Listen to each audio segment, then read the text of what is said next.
తీసుకెళ్ళా. నాకు first time ఒక రోజు వచ్చి సబ్జెక్ట్ చెప్పారు.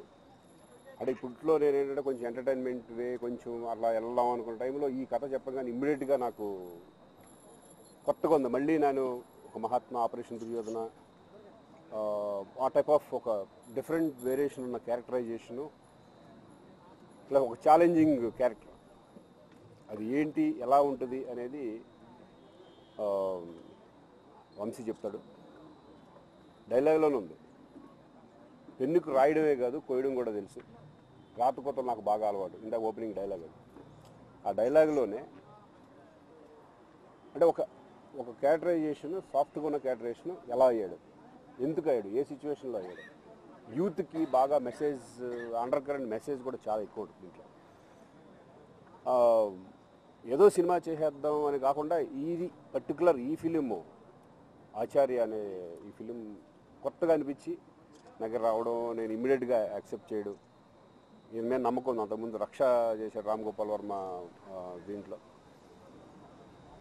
ఆయన చెప్పిన విధానం కానీ, ఆ టెక్నికలిటీ కానీ, టేకింగ్ వైజ్ కానీ, ప్రతి షార్ట్ టు షార్ట్ నాకు చెప్పడం. అలాగే ప్రొడ్యూసర్ గారు ఈయన ఫ్రెండ్స్, నాకు అసలు ఎవరో తెలియదు నిజంగా, ప్రామిస్గా రావడం, వీళ్ళిద్దరూ మాట్లాడుకుని నా దగ్గర రావడం. ఈయన వెనకాల ఆయన ఉన్నాడు, ఆయన వెనకాల ఈయన ఉన్నాడు, ఇద్దరు ఫ్రెండ్స్ అనుకుంటా రావడం. ఈరోజు ఈ సినిమా నిజంగా ఎప్పుడు ప్రతి సినిమా మంచి సినిమా అని అనుకునే చేస్తాం. బట్ కొన్ని ఏంటంటే ఒక ఇష్టంతో, క్యారెక్టరైజేషన్ ఇష్టంతో చేసే క్యారెక్టర్ ఉంది. అలా అటువంటి ఫిలిం మళ్ళీ ఒక ఈ ఆచార్య అనేది నేను నమ్ముతున్నాను. సో ఫస్ట్ ఈరోజే కాబట్టి ఇక ముందు ఎలా ఉంటుందని తర్వాత మళ్ళీ చేస్తాను డెఫినెట్గా. ఐ హోప్ పర్ఫార్మెన్స్ వైజ్డ్ కానీ ఇది కానీ నాకు మళ్ళీ మంచి పేరు తెస్తుందని నేను అనుకుంటున్నాను. ఈ కథ ఏంటి అనేది ఇక డైరెక్టర్ చెప్తాను.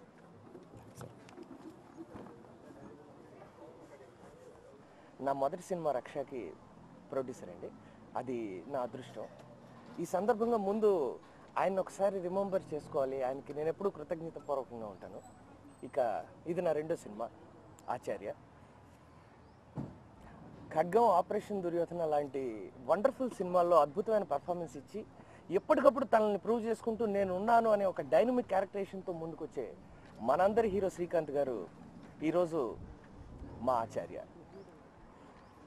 ఆయన మా ఆచార్య అయినందుకు thank you so much sir.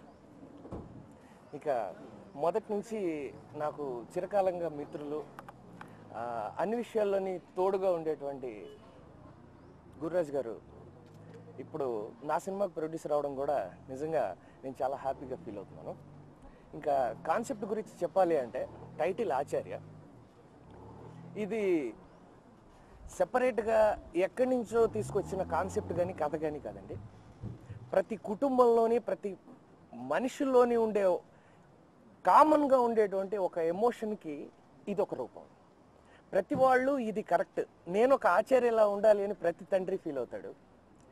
నేను పెద్ద అయ్యాక లేదా ఒక ఏజ్కి వచ్చిన తర్వాత ఆచార్యలా ఉండాలి అని ప్రతి పిల్లాడు ఫీల్ అవుతాడు.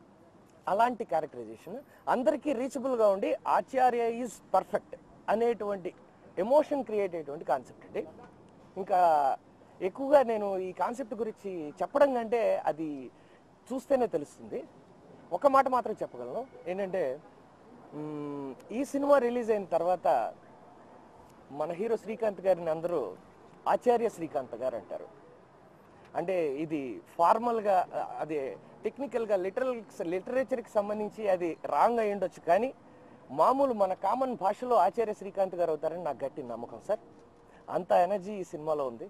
ఇక నేను ఈ కథ చెప్పిన వెంటనే యాక్సెప్ట్ చేసి నేను చేస్తాను, నేను రెడీ అని శ్రీకాంత్ గారు నాకు ఒక ఎనర్జీ ఇచ్చినందుకు వారికి ధన్యవాదాలు. అలానే ప్రొడ్యూసర్ గురురాజ్ గారికి ఈ సినిమా నేను చేస్తున్నాను వంశీ, నీతో నేను ఉన్నాను అని చెప్పినందుకు చాలా థ్యాంక్స్ అండి. ఇంకా నా మొదటి సినిమా తర్వాత ఈ గ్యాప్లో నేను ఆచార్య లాంటి సినిమా చేయడం కోసం ఇంతకాలం వెయిట్ చేశాను. మీడియా మిత్రులందరికీ నమస్కారం. నేను అసలు యాక్చువల్గా నా వ్యాపారం రియల్ ఎస్టేట్. ఈ సమయంలో ఏంటంటే కొంత డల్ అయిన తర్వాత ఇప్పుడు కొంచెం బాగా పుంజుకుంది. ఇప్పుడు బాగా బిజీ ఉన్నటువంటి టైంలో ఇక మా మిత్రుడు, సోదరుడు వంశీ వచ్చి కథ సబ్జెక్ట్ చెప్పాడు. సార్ ఒక్కసారి వినండి సార్, విన్న తర్వాత మీరు ఇష్టం ఉంటే చేద్దాం లేకపోతే చూద్దాం సార్ అన్నాడు. వినగానే వెంటనే ఇంకా ఈ సబ్జెక్ట్ అంటే మిస్ అయిపోతే ఇంకా లైఫ్లో ఏదో మంచి ఒక గోల్డెన్ ఛాన్స్ పోతుందనే ఉద్దేశంతో నేను ఒకటే చెప్పాను, ఫస్ట్ వెళ్ళి శ్రీకాంత్ గారికి చెప్పండి, ఎందుకంటే అతను లేకపోతే ఈ సబ్జెక్ట్ చేయడం కూడా కరెక్ట్ కాదు అని అన్నాను. ఒప్పించుకొని రండి, నేను రెడీ అని చెప్పాను.